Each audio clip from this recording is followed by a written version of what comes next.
Shalom everyone, I'm Helena, a student of the holy Torah at ACTC seminary. ప్రియ స్నేహితులారా, ఈ వారం తోరా పశ్చ వయేషేవ్ అంటే మరియు అతడు నివసించను అని అర్థం. సఫర్ తోరాలో ఇది 9వ పర్ష, సఫర్ బెరషిత్ లేదా ఆది కాండంలో ఇది 9వ పర్ష.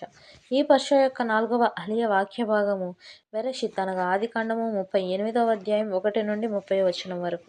యెహూదా కనానీ స్త్రీని పెళ్లాడి ఏరు, ఓనాను, షేలాను కంటాడు. ఏరుకు తామరును ఇచ్చి పెళ్లి చేస్తాడు. ఏరు దుష్టుడై చనిపోతాడు. ఓనాను యిబ్బూం చేయకుండా విత్తనం నాశనం చేసి చనిపోతాడు. యెహూదా తామరును తిరిగి పంపేస్తాడు. తరువాత తామరు వేశ్యల వేషం వేసుకొని యెహూదాతో శయనించి అతని ముద్రిక మోటు తీసుకుంటుంది. గర్భం దాల్చిన తామరును కాల్చమని యెహూదా ఆజ్ఞ ఇస్తాడు. ఆమె గుర్తులు చూపగా ఆమె నాకంటే నీతిమంతురాలు అని ఒప్పుకుంటాడు. తామరు కవలలు పెరెత్సు మరియు జెరహులను కంటుంది. పెరెత్సు నుండి మెషియహ్ వంశం వస్తుంది.